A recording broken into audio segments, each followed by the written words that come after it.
Today, we are speaking with Emma Bennison, well renowned as a leader in the blindness sector in Australia and the newest member of the NV Access Board, which we'll come to.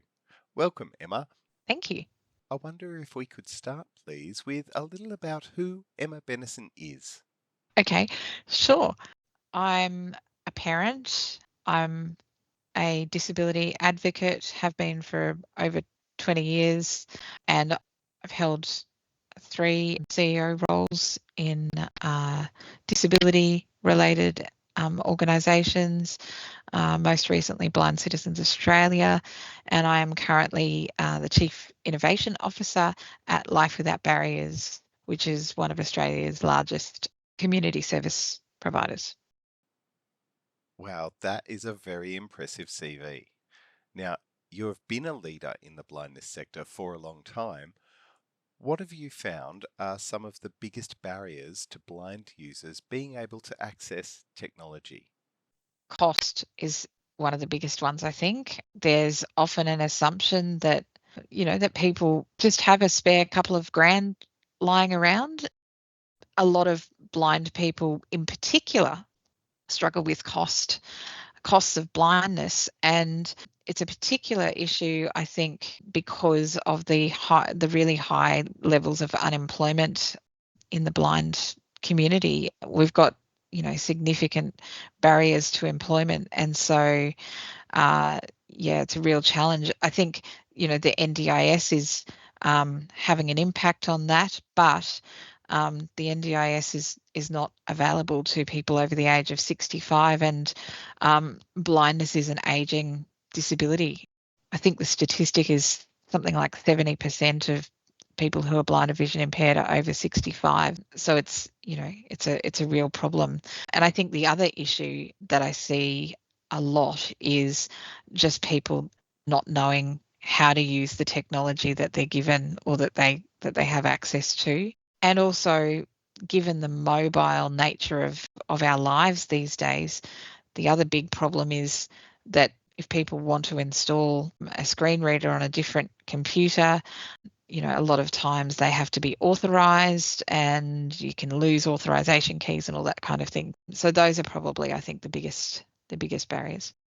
They are definitely themes we've also heard echoed in why people use and love NVDA. Now, for those outside Australia, the NDIS is the National Disability Insurance Scheme. It is a government funded program in Australia which helps cover the cost of supports, technology, and assistance with daily living for anyone with any major disability, not only blindness. However, it does have limitations in eligibility. That's right. And sorry, I should have actually made that clear. There's one other barrier actually in terms of technology use that I think is really important to mention, and that is the proliferation of inaccessible household technologies, particularly the building in of touch screens into things like washing machines, into cooking appliances, all those sorts of things. But that also has a flow-on effect outside of the home as well. We've got touchscreen FPOS devices and kiosks in airports and all sorts of things. So I think that's a really significant barrier as well. Oh, definitely. Touchscreens are everywhere these days. Yeah. Touchscreens can be made to be accessible, but if not considered from the outset, it can take extra work and cost, so is often skipped. And even for sighted users, touchscreens tend to be more complex. That's right. And also, if you've got an older person, they might not have vision loss, but if you've got an older person who's trying to use a touch screen device like an FPOS machine, or even a phone, that can be really, really challenging. Or someone with an acquired brain injury who maybe can't recall the instructions. Those are some of the things I think that people don't necessarily think about. Well, they definitely don't think about when they're designing technology. Oh, you're absolutely right. Now, one technology we did try to consider a range of users when we created was NVDA. Emma, when did you first hear about NVDA? It was fairly early on in its development. And I remember sort of thinking, oh, that's such a good idea. Like, I loved the concept right from the word go, that people, particularly in developing countries, but even, people who are unemployed or people who couldn't afford a screen reader could have access. I just thought that was the best thing ever. Yes, that's one of the reasons why we're so passionate about NVDA as well.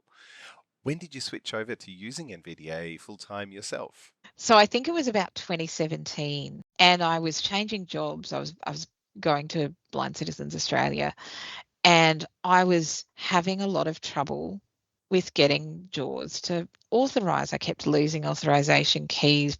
It was just getting beyond irritating. And one of my colleagues who is also blind said to me, "Look, NVDA is worth another look." He said it's actually gotten way better. It's really good. He actually said to me he thought that in some cases it was preferable to some of the other screen readers. And so I thought, oh, okay, well, he knows what he's talking about. So I might give it another look, and I did. And I think one of the other things I had assumed wrongly was that I'd have to learn, a whole heap of new keystrokes, and it would be a big learning curve. But it wasn't. A lot of the keystrokes were actually identical to what I'd been using. And I just once I started, I was just like, this is brilliant. I'm not going back. I thought, I don't know why everyone's not using it. I mean, it's just brilliant. And then I became, because of the organization that I worked for, I got a lot of opportunity to talk to blind people, as you can imagine. So I just became a bit evangelical about NVDA. I'd tell anybody who would listen how that it was great, and why on earth were people still worrying about trying to authorize JAWS. So yeah, I went from one extreme to the other really quickly. Fantastic. And we are very glad to have your support. And in fact, it goes beyond that because you have recently joined the board of NV Access. So, firstly, welcome. Thank you. And secondly, how did that come about? What led up to you joining the board? Oh, look, well, I should say that I've known, or Jamie in particular, but Mick as well, the founders of NV Access. I've known them for a very long time. So I used to go to the National Braille Music Camp, which is where Mick and Jamie met. And actually, Jamie and I even learnt piano from the same piano teacher. So that's kind of a weird fun fact. So I'd known both of them, and I'd known about their work, and just really had a huge amount of admiration for the work that they were doing for a very long time. So, and I'd always sort of thought, maybe once I leave Blind Citizens Australia, and I stop doing CEO work, and I've got a bit more headspace, I'd really love to do something to help with this work. And so I just kind of uh, was just so excited when I got the opportunity to join the board. Like, I hadn't necessarily thought I'd join the board. I just thought, well, maybe there's something I can do. I don't know, but whatever it is, I want to do it. So I was so excited, and still am very excited, and I just love it. I feel like I've definitely got, governance skills that I can bring to it, but I feel like I'm just learning so much because it's such a different organization to any other that I've been on the board of. I've been on lots of boards and am on other boards, but it's just, I'm just enjoying so much just getting to see how it works, and just the incredible skill of the people, who every single person who works in the organization, is just so skilled. And I just find that absolutely fantastic. I was going to say inspirational, but we can't use that word in disability circles these days. But I just find it really, really motivating, and exciting just to be a part of. I feel like it gives a lot more to me than I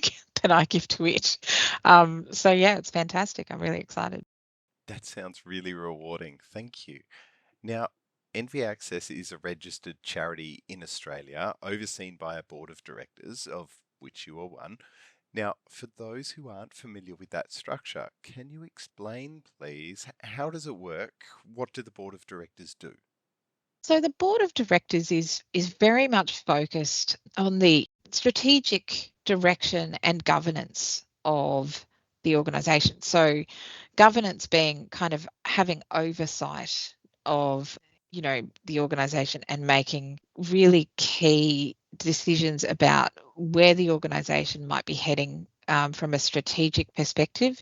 So we certainly don't make decisions about day-to-day operations or day-to-day decisions. That's the province of the staff. But in terms of the where the organization is going strategically, making sure that it has sufficient resources to do the work that it needs to do, looking at fundraising and development opportunities and those sorts of things. And then making sure that, we're complying with legislative requirements and governance requirements and not-for-profit organisation requirements, those sorts of things. So those are probably the key activities that the board does. And because it's a small organisation, we probably get our hands a little bit more dirty than what some other boards do. If you're on the board of a larger organisation, the division tends to be much more black and white. But yeah, we strive very much to stay in our lane and leave the actual day-to-day work of the organisation to the staff who are very smart people. I think the other role that I see that I have as a director, and I think the others on the board would agree with me, is to be an ambassador for NVDA, which, as I said before, it's not difficult for me because I've been doing it all the time. I feel like I have a real responsibility to make sure that, wherever I can, whenever I have the opportunity, I'm, sharing the work that we do with people and making sure people are aware of, what we do and the product. So that's important too. Well, you're doing an excellent job. Thank you. Emma Bennison, thank you very much for your time today. Well, thank you for that. I appreciate that opportunity. It has been a pleasure.